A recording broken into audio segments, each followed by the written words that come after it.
Welcome to the Evolve to Succeed podcast. I am Warren Munson, the host of the podcast, where founders, entrepreneurs, business leaders and experts from a variety of sectors are interviewed to explore the link between personal and business success. In line with Evolve's principles, we also look at the importance of personal development, accountability and collaborative support in the pursuit of meaningful success. Through the insights of our guests, as well as my own business journey, the aim is to inspire you, the listener, to become better in life and in business. Welcome to this week's episode. My guest is Marianne Storey, CEO of Dorset Mind, a pioneering charity that has been supporting people with mental health challenges since 1945. Through various wellbeing programs and support groups, Dorset Mind educates and challenges stigmas and inequality and promotes recovery by empowering individuals to develop resilience. Marianne is a former trustee of Dorset Mind and has had an extensive and varied career within the charitable and care organisations. She joined Dorset Mind as CEO in September 2017 and is passionate about changing the way we view and talk about mental health, whether that's at home or at work. The past 18 months have been particularly challenging for everyone, and as a business owner, it's brought its own unique stresses that many of us are still going through or recovering from. I therefore wanted to sit down with Marianne and discuss everything around mental health, how it's defined, how to maintain it, and how to promote a better mental health within your team. So in today's podcast, Marianne discusses the mental health effects that COVID has had among business owners. The first word that comes to mind is burnout, particularly business leaders of smaller businesses where the person who is in charge, the owner, the founder, it's all on them. Gives insight into how business owners can engender a culture of mental health awareness in the workplace. It always starts from the top. So if the CEO talks about their mental health, then their senior leadership team will, and if they do, then their middle managers will, and if middle managers do, then the employees do, and that's how it works. And shares important views on the mental health of the current generation. I think young people of this generation have a set of challenges that we've never seen before. So it's very difficult to judge them for it because we don't know what it's like. If you want to know more about Evolve, or services we offer, our peer groups, our coaching and development programs and our events, or just subscribe to our weekly insights and join our community for free, then please go to evolvemembers.com. But for now, let's get on with the show.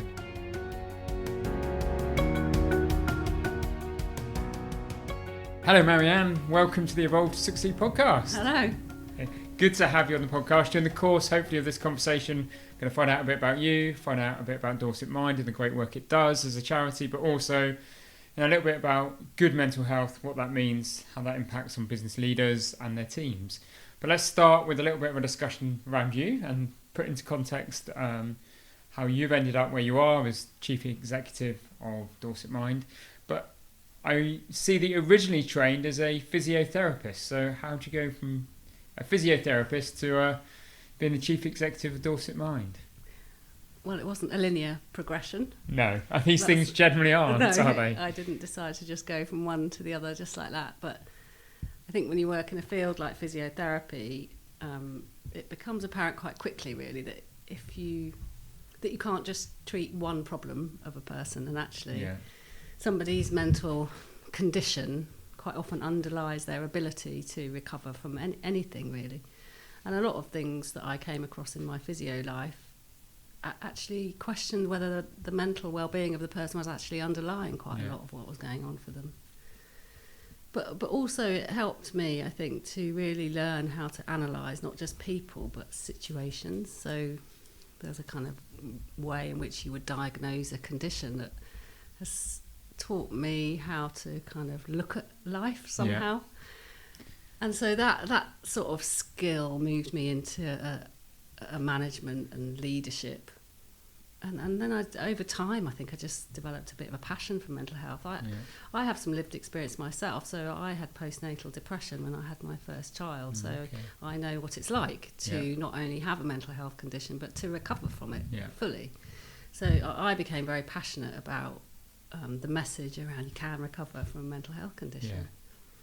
And so when the opportunity for Dorset Mind came along, it just seemed like a perfect fit for me. And I just couldn't not do it. So definitely.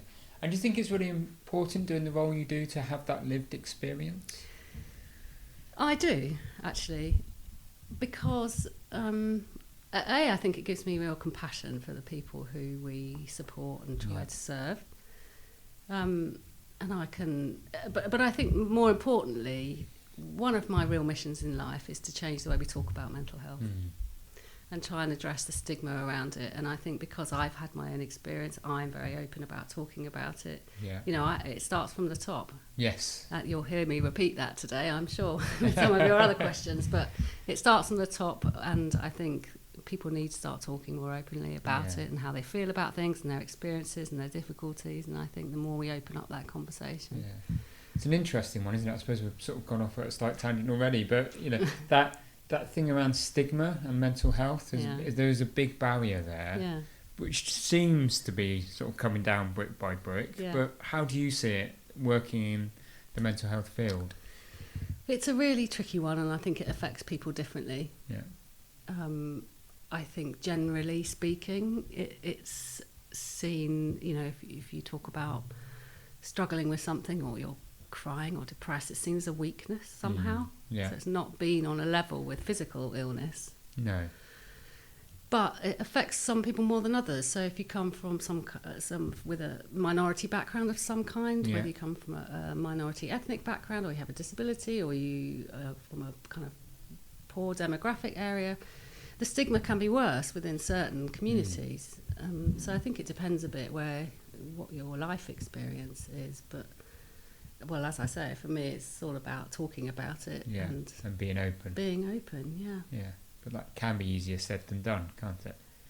Absolutely, especially if within your family or your workplace it doesn't get talked about, or in some cultures it's just completely not acknowledged at all. It is difficult, and that's the challenge we're up against as a society, I think. It is, definitely. And again, we'll go into explore that in more detail, I'm sure, during the course of the conversation. But coming back to Dorset Mind, do you want to give our listeners just a bit of a background to Dorset Mind as a charity and what it does and its purpose? Yes, certainly. So we do three main things. One is, one of our real missions is around educating people about mental health. So making sure that people understand what it is, how they can recognise it if it starts to deteriorate, and where they can go for help. So that's really the big number one. The second is around campaigning about the stigma around mental health, but not just stigma, but inequality. So, you know, people, again, from minority background communities don't have the same access to support around their mental health as other communities do, and even when they do, they don't get good outcomes. So there's something about really campaigning for people to get the support they need. And then the third thing is just about directly supporting people when they're struggling. So we provide a range of support options for people, from group support to one-to-one support, coaching, counselling, that sort of thing. Fantastic. So kind of a whole range of things. And in terms of those offerings and the service and the education, how's that transcended, and what have you seen happen as a result of the pandemic? Is there a greater demand on your services now than there historically been?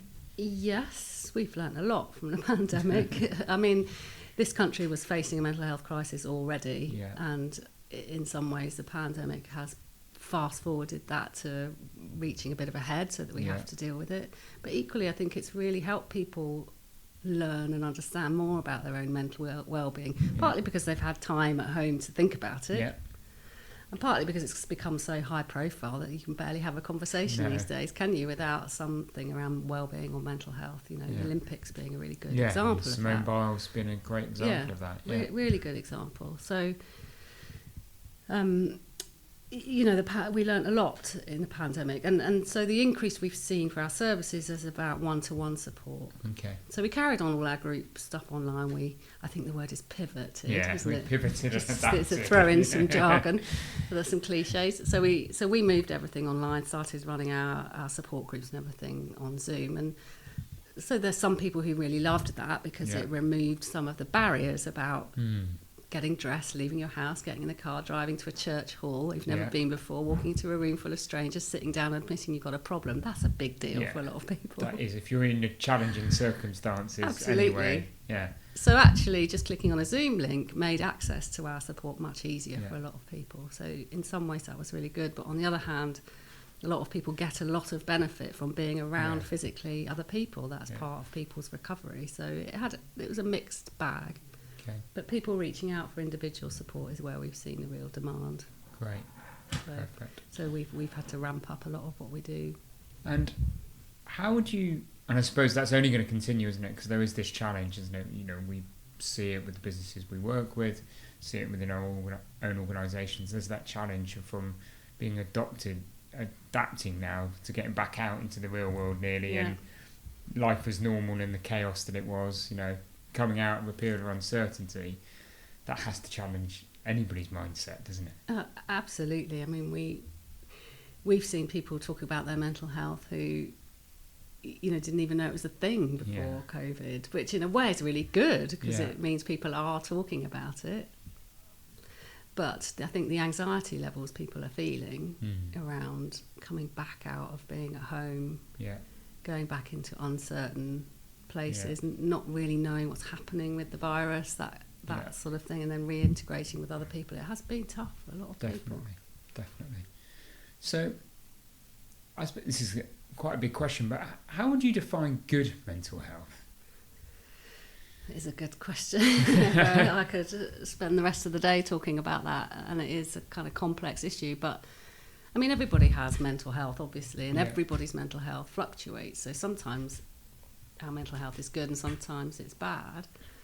So I suppose good mental health, generally speaking, is about being able to be resilient to whatever life throws at you. So if something bad happens, you can cope with Yeah. it. So it's being able to cope, being able to be resilient through life's ups and downs, I think is a general description of good mental health. That's good. It's certainly not about being happy all the time, or, you know, joking and laughing and gregarious. Because that's happiness, isn't it? That's not necessarily mental health. That's And something else. yeah, well, I mean, and some people put a mask on, don't they? And that's yeah, could be the opposite of good mental that's health. very true. Yeah, definitely. Yeah.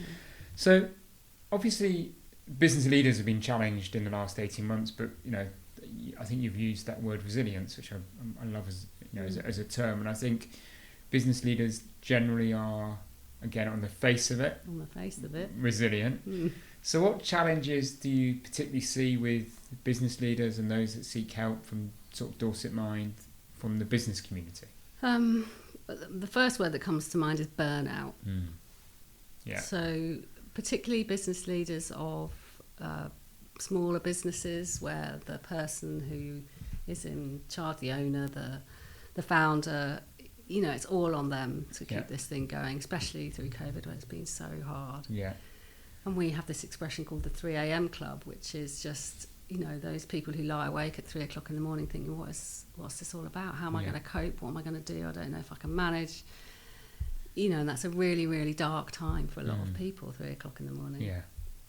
So burnout is about just keeping going, and people think that resilience is just keeping going, and actually it's really not at all. But sometimes if the business is all on you, what choice do you have? Yeah. Or what choice do you perceive yourself It can be bleak to have? at times, can't it? Because Oh, you know what really options tough. exist other Really than keep the tough. plate spinning and get up and just move keep going forward, every day, especially if you've got a family that's depending on you, or, you know, employees whose jobs and they're depending on you. Sense of responsibility It's a that can huge weigh sense heavily of on a responsibility. business leader, can't it? Yeah, and if things start to go wrong, then you know, the guilt and the shame and the, you know, they're very, very tough emotions. And this, you know, people in this county who in the hospitality industry, for example, you know, it's gone on and on and on. I mean, how some people have survived, I don't know. Yeah. It's so that would be my short answer to your question. Okay. Burnout Burnout is and not what you necessarily see. recognizing when you're struggling until something bad happens. Yeah. You know, something physical. You know, when the body then says no, because you haven't been able to just sort of step back and take the time that you need to recharge. And do you think that's often, because that point clearly when it's manifesting itself physically, that's too late, isn't it? But is that often what you see typically, that people only will address the mental kind of health aspects when it has a physical impact? Yeah. It's a short answer. Yes. But then when people do recognise that, they quite often then look back over their shoulder and think, actually, there were signs. Yeah. Now I think about it, I haven't been sleeping very well, and actually I haven't been eating particularly well, and actually this pain I've had in my back has really been getting worse, and they're all signs that actually, you know, the mental well-being bit is being neglected. Yeah, it's the piece and things. So, I suppose it applies to anybody in life, but what are the signs do you think that people should learn to recognise that, you know, perhaps their mental health isn't quite what it should be, and they should seek some early intervention? Well, there's all the obvious ones. I probably don't need to say all those, but you know, if people are withdrawn and stop socialising and become disconnected and isolated, that's an obvious sign. But there are less obvious signs, and I think the thing to look for is changes in people's behaviour.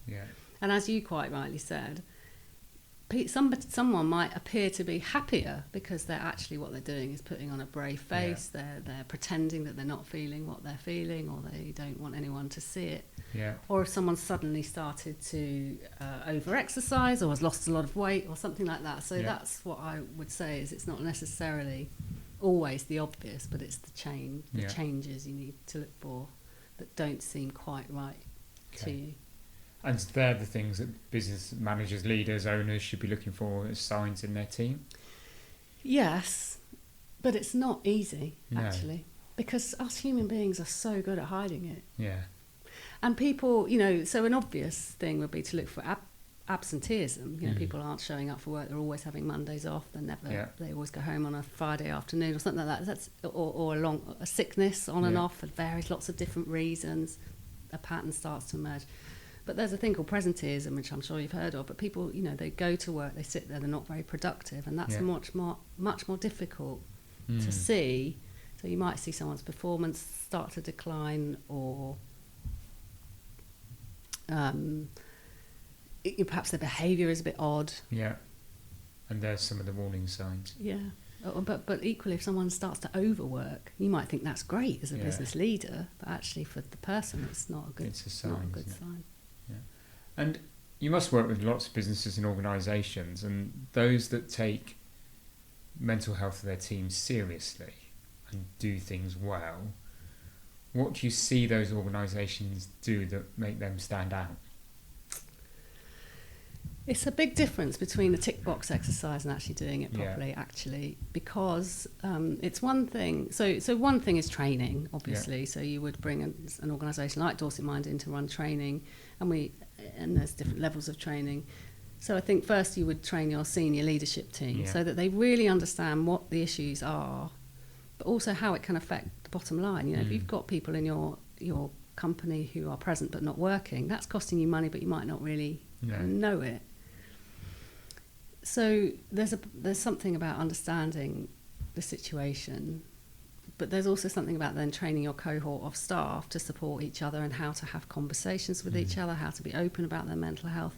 But you can't do that if you're really going to do it properly without then, alongside that, making sure that people know where to go to get help.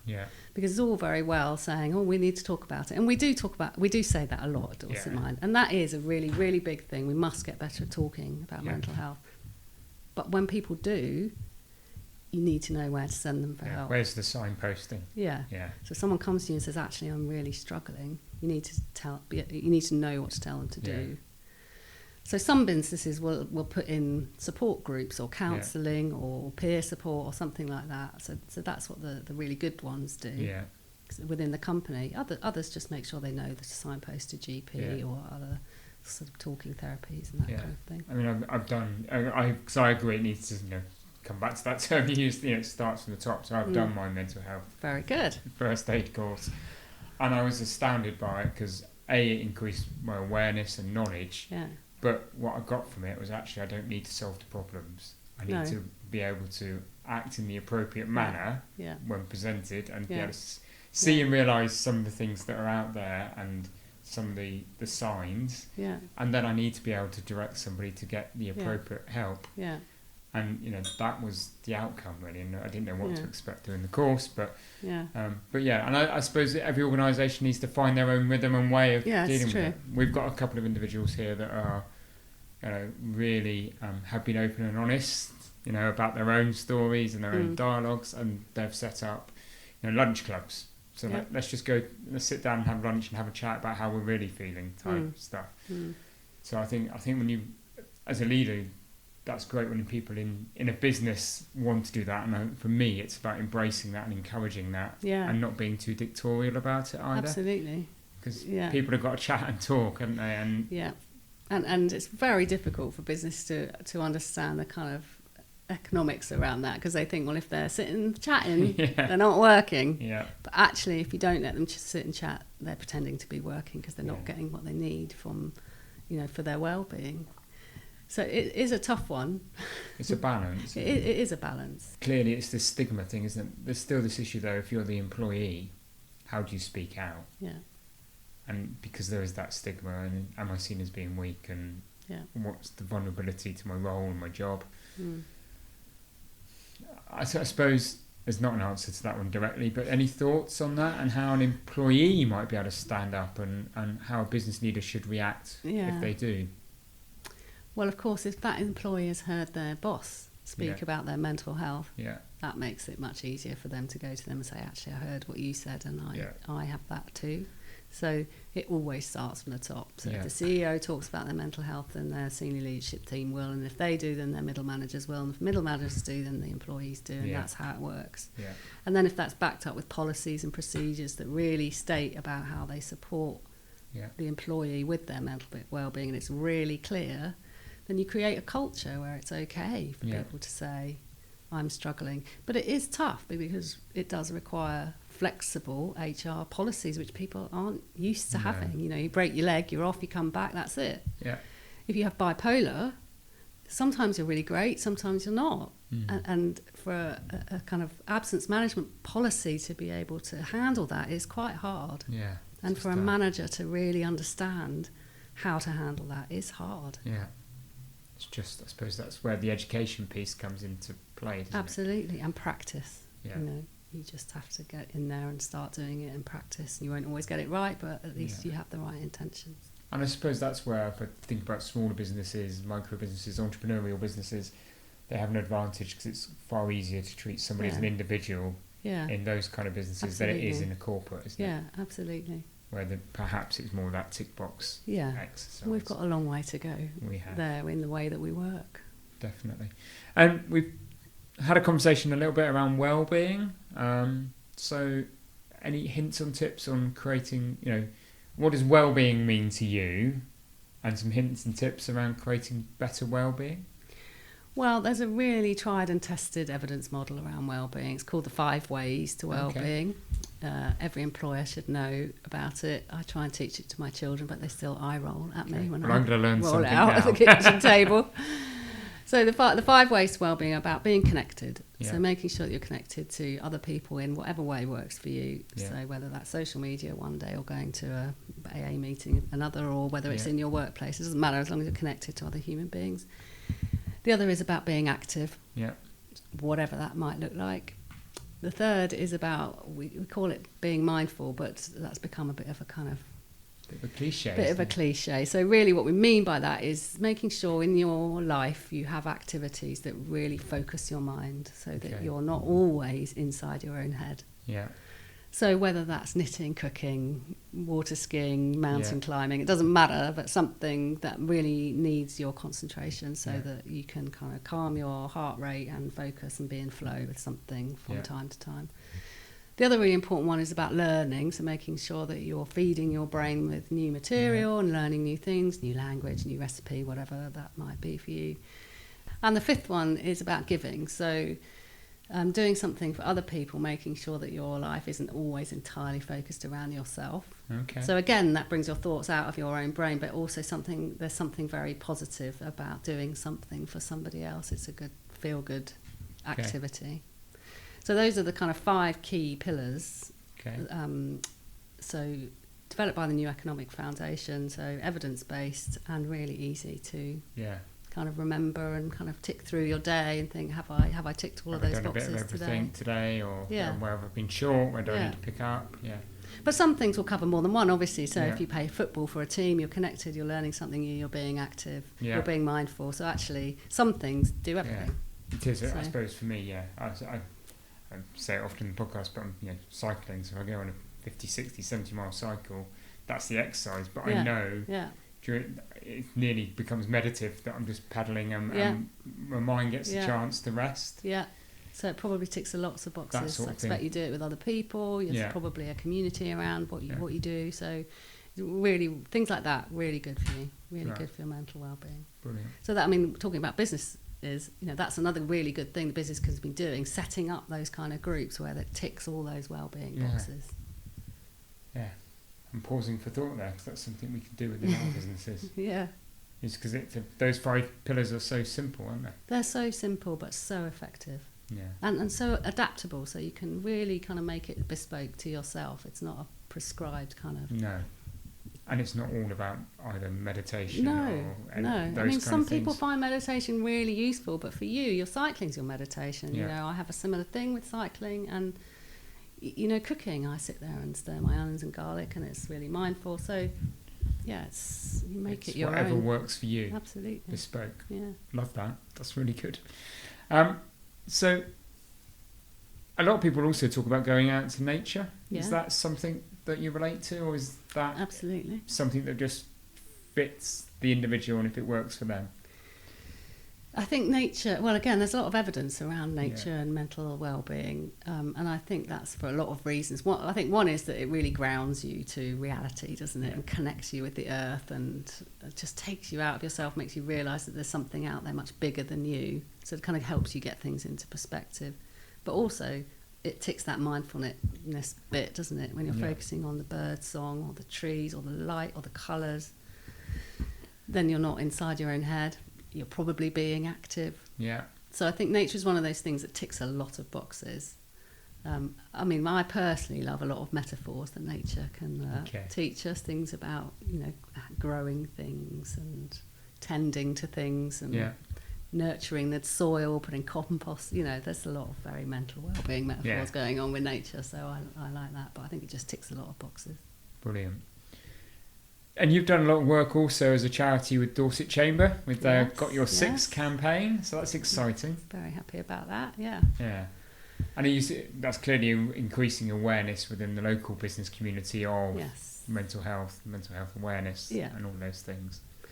Yeah, so it's kind of a multi-faceted thing, that, because, one of our ambitions, as I've said, is around education and training people, and general population spend a lot of time at work, don't they? So by getting to people through employers is really important for us, but as we've talked about, recognising that the employers themselves need the support, so it's a double pronged thing. And it's a community we want to be really involved in. It's brilliant. So I was in a superb, it's a fantastic initiative as far as I'm concerned. Well, I hope it's the start of an ongoing relationship. Definitely. It's a really, really good way that we can all spread the word and role model really good practice. And again, it starts from the top, isn't it? Educate Absolutely. top down. There we are. Here we go again. Yeah. I suppose something you should also explore, and statistics unfortunately stand this out, but men and women tend to have historically have had a different approach to their mental health. Are you seeing that still? And what differences do you see? And, what can be done more so that men and women do approach mental health from the same perspective? So I don't want to get into trouble for making too many sweeping generalisations. It's a difficult subject, I understand, but unfortunately it is borne out in the statistics. Suicide rates in men are considerably higher than in women, scarily and so, isn't it? Frighteningly so, particularly around men between 40 and 59. It's a very, very worrying statistic for this country. So we cannot ignore that men tackle mental health differently to women. Again, not wanting to generalise too much, but obviously women traditionally have talk more about how they're feeling. They get support from each other. They talk openly about their... It's that connected bit of your 5 pillars, probably. I guess so, and sharing and kind of counselling each other through their kind of natural tendency to talk about things. Yeah. But I don't know that that's necessarily because our brain chemistry is that different. I think it's that stigma bit again that actually men are seen to be weak if they talk about alpha male kind of syndrome. Absolutely, isn't it? and this kind of view that men should be strong and man up and not cry and not show their emotions, just keep going, just stiff up a lip, whatever it takes, don't back down, And I just think that's terribly hard for men, and especially now in a way it's getting harder because we have that kind of really set idea about how men should behave, and yet sort of we also want them now to show their feminine side and be caring and do the childcare and have 50-50 responsibility in the house. And so for men now it's like, well, which one of these am I supposed to be? I can't do both, and I'm running a business and I'm not really sleeping, and you can really see why men are struggling. Yeah. And that's not to say that women aren't struggling. Absolutely. It's just that you have to look at the stats to see that play out. Yeah. And so we have started a men's mental health campaign called Light On, which is about trying to encourage men to talk more openly about their mental health, but also it's about educating their families and the women around them to spot the signs in the men in their lives so that they can also encourage the men to talk about their mental health. Because in some ways men need to be taught how to have a conversation. I don't mean to be patronising when I say that, it sounds terrible, but a lot of men that we sort of have done focus groups and asked questions of, they say, well, it's all very well telling us how to talk, but I don't know what I would say. And if my mate said to me that he was really struggling, I don't know what I would say to him or what I would do with that. Yeah. So we call it Beyond the Banter. It's hashtag Beyond the Banter. It's like trying to get men to have conversations that are beyond, all right, mate, all right, And again, not wanting to generalise, but actually men have said to us, we just don't know what that is. Yeah. Don't know what it means. Don't know what to do with it. It would be embarrassing. Yeah, that's okay. We'd all stare at our shoes and go, Can't do this today. Yeah. Let's go back to the banter. Let's go back to football, sport and hobbies and forget about, And men aren't so good at reaching out for help either. So, statistics around suicide show us that men obviously get to a really crisis point when they have difficult events in their lives. So, a relationship breakdown, a loss of a job, a court hearing, and they genuinely get to a point. I think, I do not know how to carry on. I don't know what the way out here is. Whereas women, I think, are more likely to say, I need help. Men somehow are more reluctant to actually reach out for help. So we're also trying to make information really readily available. If you ever get to that point, do this. Ring this number. Go to this place. And it's a tough battle. We've got a long way to go. We're not going to change it overnight, but we have to do something. Sounds like we could do, and it sounds like an amazing campaign, the Light On campaign. Yeah. And I love that bit about educating those around. Yeah. The families and others around men. Yeah. To see and get the support and see the warning signs. Yeah. Well, we talk about how, I don't know if you've heard the statistic that 1 in 4 people have a diagnosed mental health condition. So what we're saying is the other 3 need to rally around and support that one person. And I think when you look at it like that, you can see actually there's a role for me in this. Yeah. I can see where my role is now. I can help. I can offer support. I can be there. Yeah. I can be the one around. Yeah. And do you think it's with men, and I suppose men and women, do you think there's a generational thing as well that will hopefully people are more aware now? Most definitely. I mean, I think a lot of the issues are kind of post-war issues, which you can completely understand, where men had to just man up. And that filters, the other end of that scale now is young people, and young people we're seeing are way more open about talking about their mental health. They're all over it, which is great on the one hand because it's a much easier conversation to have. On the other hand, there's a lot of support we need to give to them because they are saying we are not coping. So that's good. You can't expect someone to put their hand up and then do nothing about it. So it's it definitely is changing. So in a way, it's this middle cohort of people. Who I like that. I can get that now. I can perceive that kind of post-war generation. Kind of our parents. To them. They don't. You talk to them about mental health, and like, oh, for goodness' sake, just get a grip. That's what they taught us. Pull yourself together. And that's what they taught us. That's why our generation is the problem. So our children and their children, I think, will learn to talk about it, and we'll need a different kind of approach, which is more about support and education. But for us, our generation is the problem. Yeah. And what challenges do you see in that younger generation? I mean, the one that's often talked about is social media and those kind of things. Do you think that bit is creating an issue? I wouldn't say it was social media in and of itself is the issue. Yeah. I think young people of this generation have a set of challenges that we've never seen before. Yeah. So it's very difficult to judge them for it because we don't know what it's like. So I think on the one hand, social media could be kind of blamed for that because they're very exposed to a lot more information than any of us were when we were young. And but on the other hand, social media can also be a source of support for them. It can be their connectivity. It can be the source of information about how to get better, where to find help. So, I wouldn't slate it globally. It just brings new challenges that we need to find a way of supporting those challenges as they emerge. Yeah. And I think, what's never been taught in our school curriculum is to teach young people how to build resilience. Yeah. So that 5 ways to wellbeing, it needs to be taught alongside maths, so that a 7-year-old knows what to do. They know to have 5 fruit and veg a day. Everybody knows that. So just do the other exactly the other 5 ways to wellbeing, so that when they hit puberty, and then when they're adolescents, and then when they're out to university and going to get jobs, they know at least a small thing about how to look after themselves. But we don't teach that in schools. And okay, that was going to be one of my questions, actually. Have we seen the education system change to support mental health? No. It's changing. So we do a lot of work in schools, but and there have been some improvements, particularly in Dorset, actually, for young people's mental health.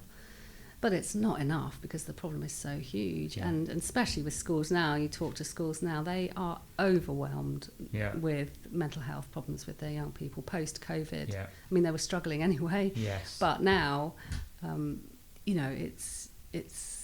it's almost out of hand, really. Yeah. The hugeness of the problem. So I think they can all see that they need resources, they need help, they need to be putting this into the curriculum. But they struggle to find time to do that. Because it's not dictated. No, it's not curriculum as it is. It's not an Ofsted measurement, it's not exam results, it's not. So, until that changes, because of course they are the generation that we can influence, because they're the adults of the future. So, if I were the Prime Minister, that's where I'd put my money, but I'm not yet. Not yet. Oh, watch this space. And therefore, if we come sort of full circle and talk about you and your role as sort of chief exec of, the charity itself, what challenges do you face in that role? As an individual? As an individual. It can be quite a lonely role, and I think probably a lot of business leaders could relate to that. And so I have to make sure that I get my kind of connected wellbeing support, and I have to work quite hard at that. And when the buck stops with you and your organisation deals with wellbeing, the sort of hard stuff sort of rises to the top, and so you end up dealing with the difficult stuff. So I have to make sure I get my kind of talking therapy to deal with what I deal with every day.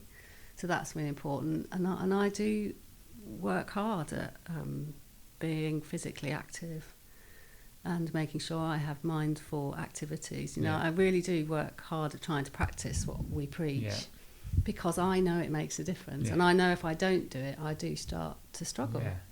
Because it's a tough job being a CEO. I'm sure you can totally relate to that. Definitely. But I mean, I think the big stress around running a charity is where the money comes from. Yeah. That's what keeps me awake at night. Is can I pay the wages this month? Yeah. How are we going to fund this new initiative? This grant runs out in 3 months. How are we going to carry on supporting these 400 people that have really benefited? I can't bring myself to tell them we have to stop running it. Switch it off, So that churns around in my head all the time.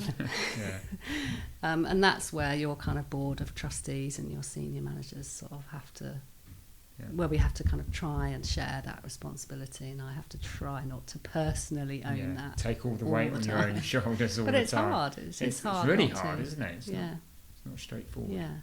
No. So what are your hopes and aspirations for the charity in the sort of immediate years ahead? I always joke that my ultimate aspiration for Dorset Mind is that we put ourselves out of business. Right. That we're so successful that we don't need ourselves anymore. Okay.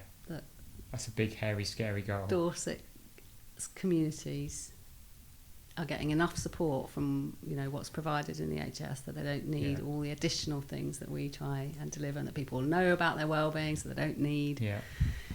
So I'd say we were quite a long way off achieving that ambition. I suppose you sit there complimenting the core services of the NHS, don't you? Which are more delivery driven. Yeah. So to answer your question, actually, that is a very immediate focus that we have at the moment, because there's a lot of change going on around new NHS reforms that come into play in April next year. So it's really important as a charity that we position ourselves really complementary to that, so that we work really closely with GPs so that they know that they have more options available to them than just prescribing antidepressants or sending the patient away. Actually, they can refer them to us and all our kind of peer organisations who do other things in mental health before they send them on to specialist services. So we sit somewhere between the GP and hospital. And we have so much to offer, and what we offer is based in people's communities. And so it's a really positive story for GPs, but it's a new way of working that will come in next year. So that's what we're kind of aiming towards at the moment. It's a very hot topic at the moment. And I always end the conversation with a kind of a question around how do you define success? What does success mean to you? Sleeping. Being able to sleep at night, because it means everything's kind of in order. What does success mean to me? I mean, I suppose I am kind of serious about that. It's about having that sense of calm. So being in a place where you are not being kind of sidelined or curveballed or thrown off route by anything. You know that you have the resilience to cope with something. You can manage your emotions in a way that don't throw you off course, because you can't stop them happening, but you can manage them. And just being calm, that's for me is success. Fantastic. Great definition. Brilliant. Thank you for being a great guest on the Evolve to Succeed podcast. Very welcome.